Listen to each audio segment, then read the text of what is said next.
Good evening, everyone.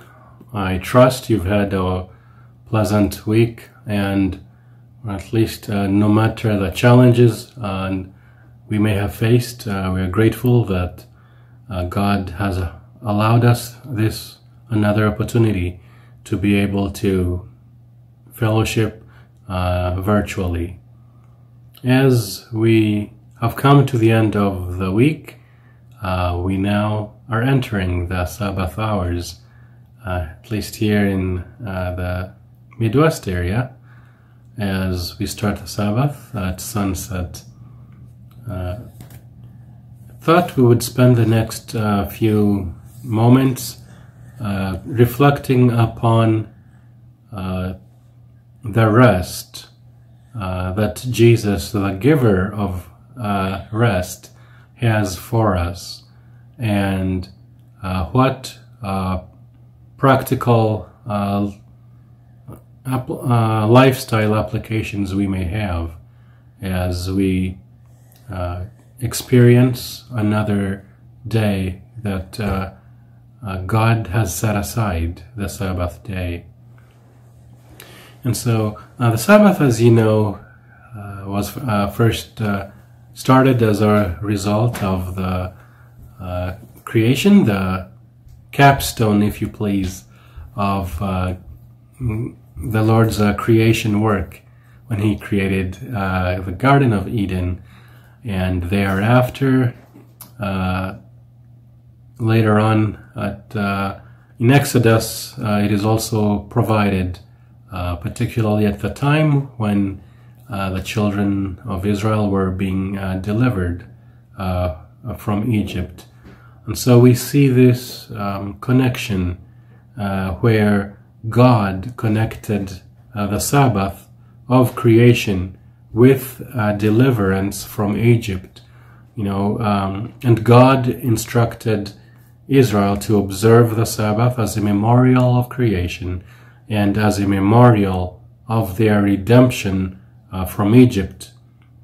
And so creation and redemption are both enshrined in the Sabbath commandment, just as we did, as we do not, we did not create ourselves. We cannot redeem ourselves. It's a work that only, let's say, God can do.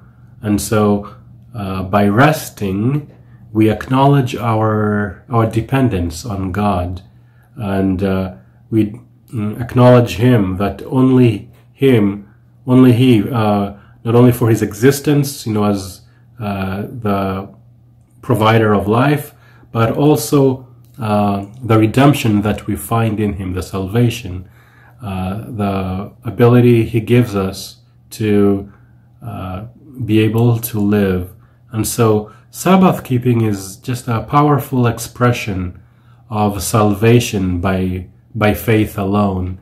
And so if you look in the Bible, look here, think in the book of Hebrews. Well, maybe before I go to Hebrews, someone may be interested in where we get the two concepts of deliverance from Egypt, as well as what I mentioned earlier, creation, and that's from the book of Exodus, Exodus chapter 20, verses 8 to 11. Exodus chapter 20 actually covers the commandments and provides also the context of when the commandments were given. And this was at the point when the children of Israel were delivered from Mount Sinai. And then again, the commandments are repeated in the book of Deuteronomy, Deuteronomy chapter 5, verses 12 to 15. And they're given in the context of deliverance from Egypt. It is believed that Moses wrote the book of Deuteronomy, and so here he is reminding the children of Israel to keep the Sabbath because in part because of their deliverance out of Egypt. And so we have an interesting perspective on this that is provided later in Hebrews that we'll get to, and I'll read it here in Hebrews chapter 3. I believe it's, yes, Hebrews chapter 3, verses 12 to 19. I'll start here with verse 13 actually. It says, but exhort one another daily while it is called today.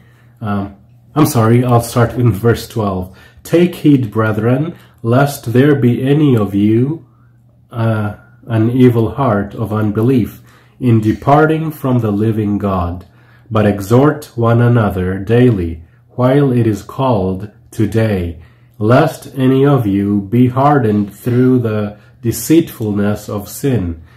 Verse 14, for we are made partakers of Christ, if we hold the beginning of our confidence steadfast unto the end.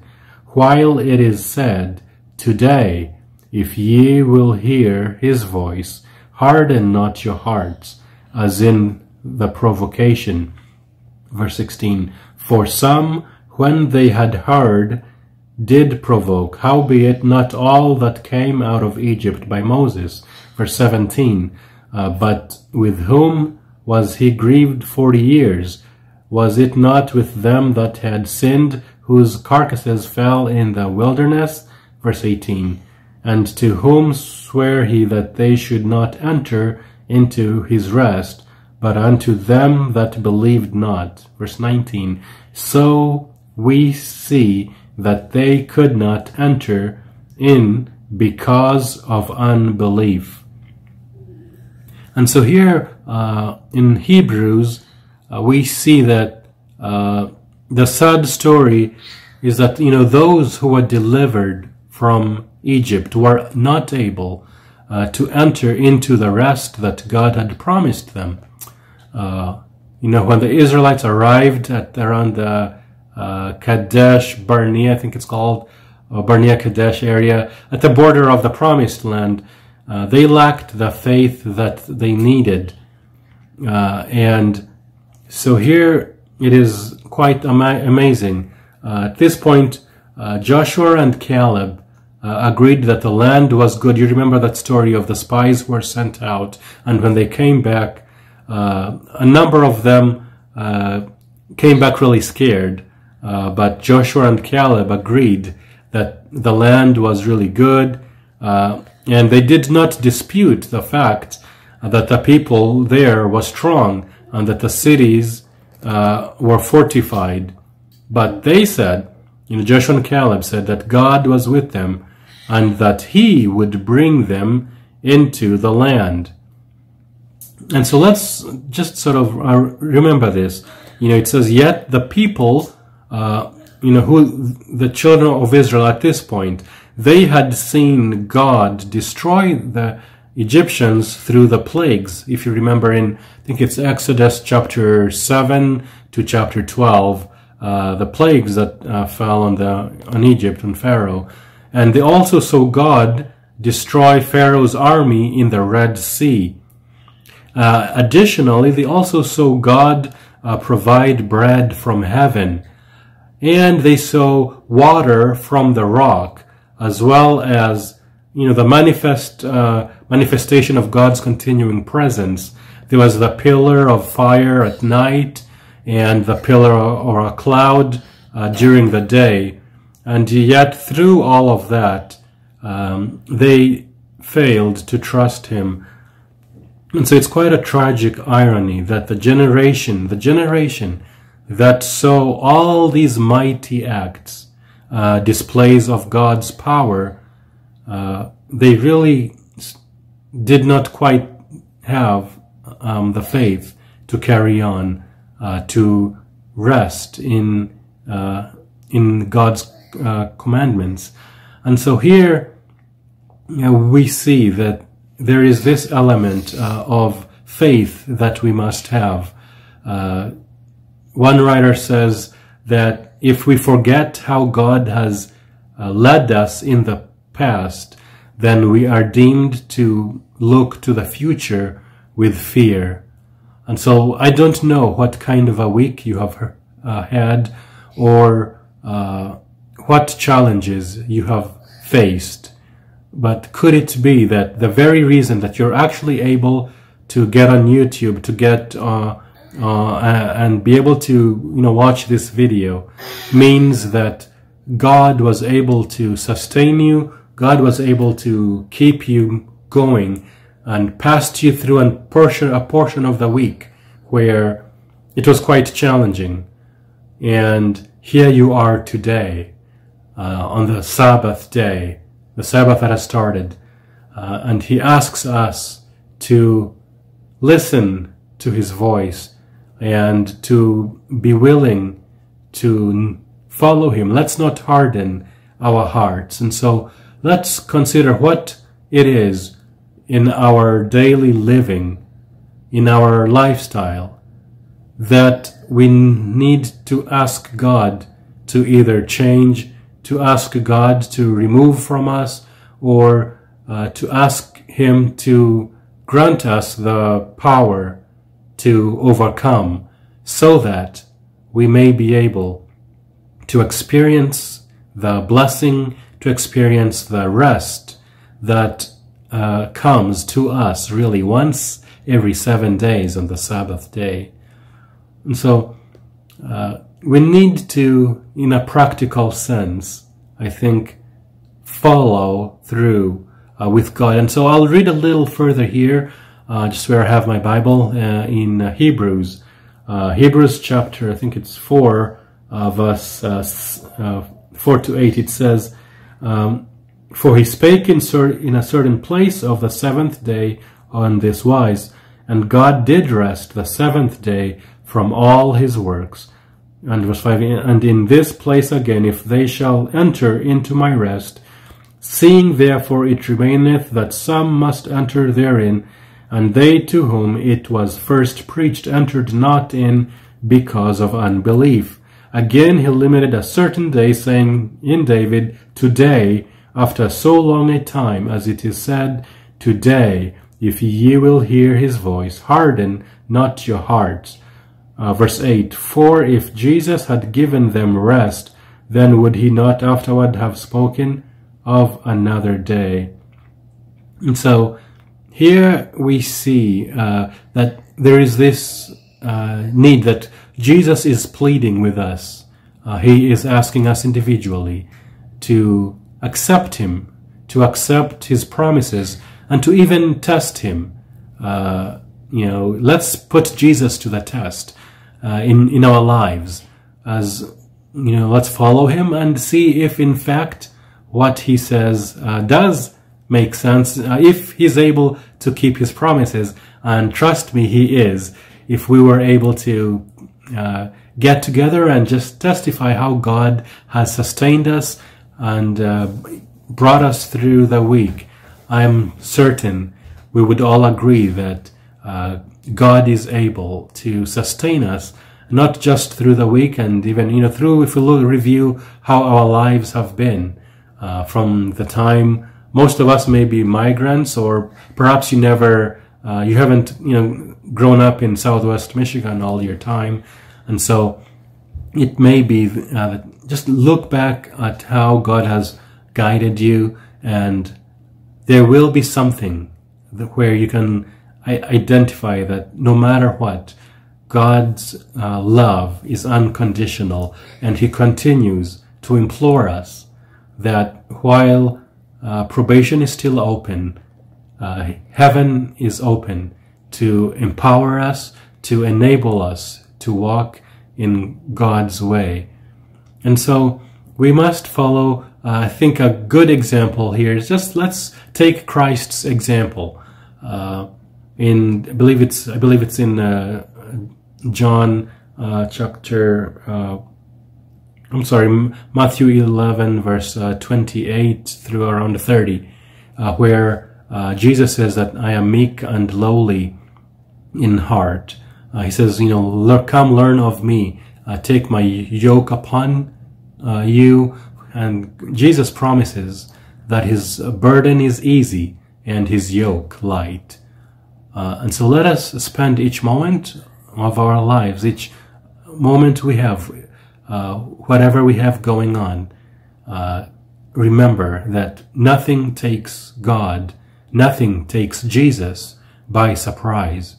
It doesn't matter what we are facing, what changes we need to make in our lifestyle, but God is willing to work in us and through us so that He can not only change us, but also use us to reach others, to be an example about His transforming power in us, and be able to reach others, because He is soon to come as we see what is happening around the world.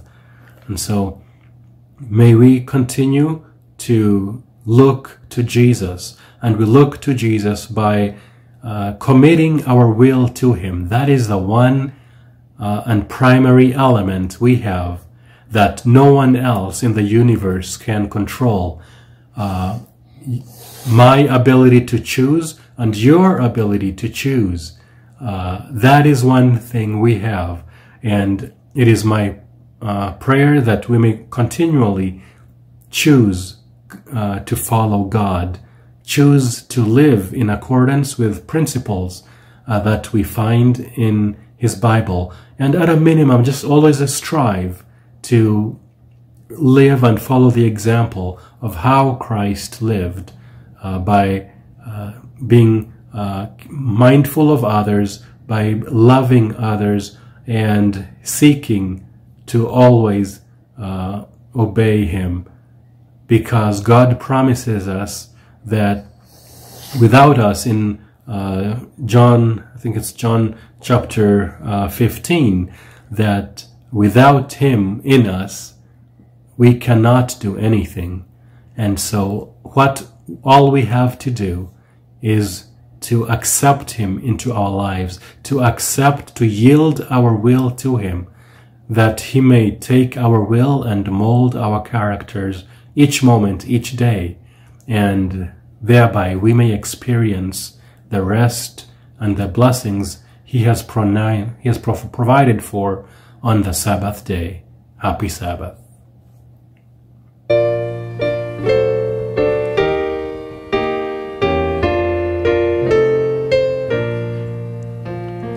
Don't forget the Sabbath, the Lord our God hath blessed. Of all the week the brightest, of all the week the best. It brings repose from labor, it tells of joy divine. Its beams of light descending with heavenly beauty shine. Welcome, welcome, ever welcome, blessed Sabbath day. Welcome, welcome, ever welcome, blessed Sabbath day.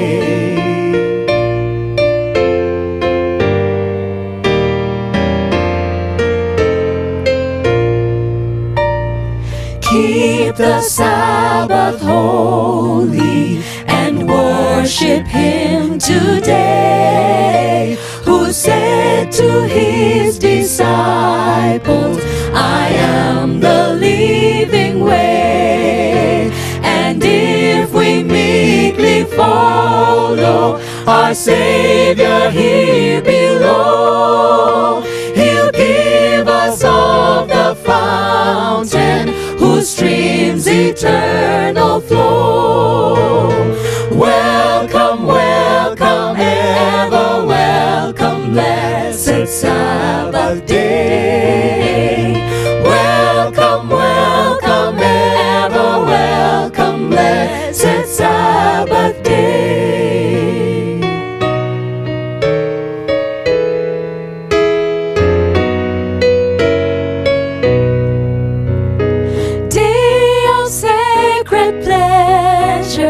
Its golden hours we'll spend in thankful hymns to Jesus.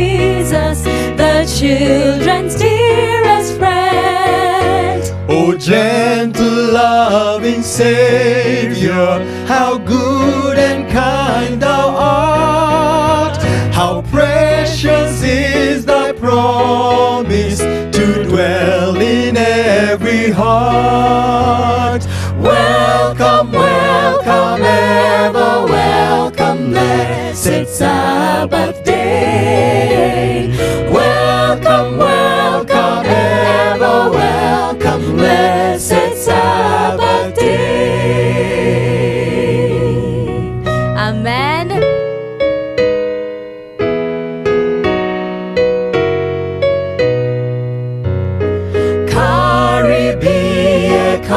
Karibie Sabato tamu, karibie Yesu pia Bwana wa raha. Karibie, karibie Sabato tamu, karibie Yesu pia Bwana wa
Even though I walk through the valley,